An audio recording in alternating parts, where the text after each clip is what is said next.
ago, I'd been receiving some anonymous messages saying you're pretty, and they were repeating it again and again. But I thought it was a joke since it was April Fool's, so I decided to ignore them. But the prank continued up to 3 days.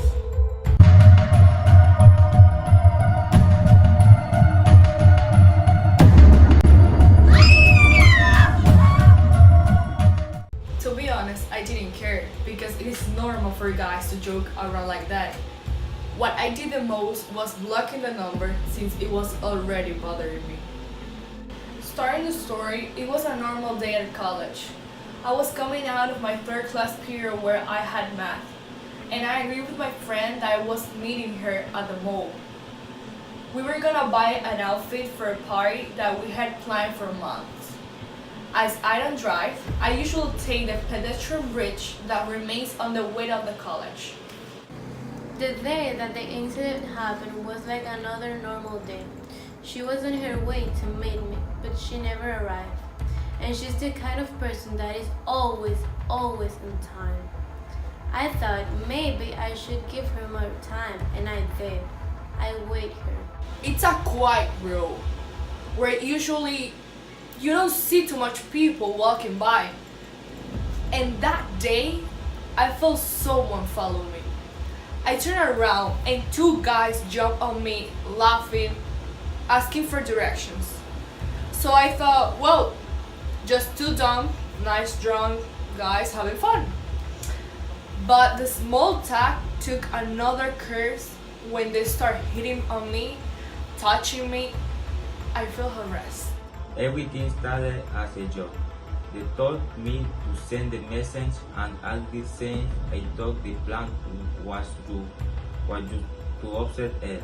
When he said that the message were more than just a joke, I wanted to stop the plan. But I know they were not going to help me. For them, I was a dumb rookie. One of them was like flirting on me.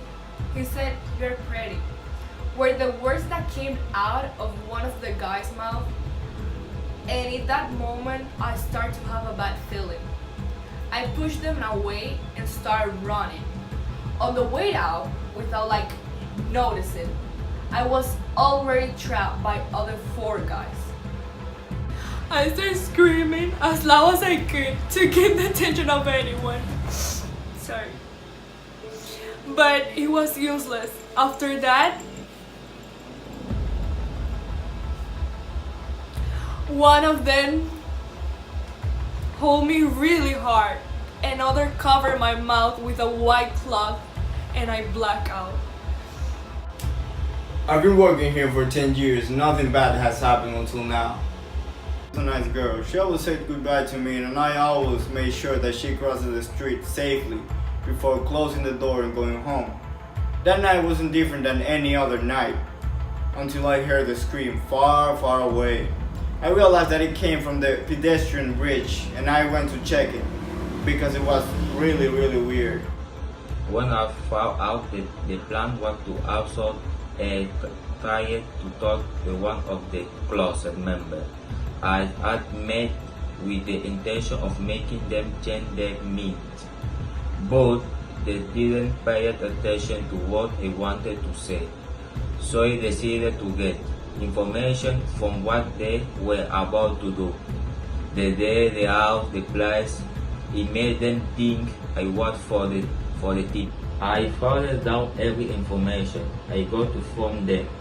It didn't add many details, but it had enough to let someone know what was to happen. It's my birthday. I left the note at the front door of the university, where the security was, and then I left everything on their hands. What I saw was a black Jeep quickly leaving, making a sound of pra, vroom, vroom. Came back to my office, and to my surprise, there was a note from someone that clearly was there. I immediately called 911 for police help. I reported the crime, and the police came in after 3 minutes. I went to the police officer and showed her the paper. They told me that they have seen the black Jeep before, so I gave them the badge number At that moment, it was up to the police to solve this case. It was unusual for us because we don't usually get calls from that area, and the word kidnap, it was very uncommon to hear. She didn't pick the phone. One of the calls was answered, but the only thing I heard was a breathing. So I hung up and called her parents immediately. We gathered every evidence we could find and discovered that this incident didn't just happen only one time. These guys have been joking around in other universities as well. With the car number plate, we finally got a little closer to them. Their last stop was in a dark valley named Danilo Canablanca, near an actors club, and where we found out that it was one of their gathering spots. There, we found Bumblebee injured in the floor, with a piece of cloth covering her mouth, and in the cloth, there was a signature saying, "The annoying Morels." Merida, Bumblebee's mother, was scared. I felt sorry for her because she already had lost a daughter, so I decided to look for her in the places that she usually visits. A few minutes later, I started looking for her and I received a call. It was the police saying that they had enough proof to think that she was kidnapped.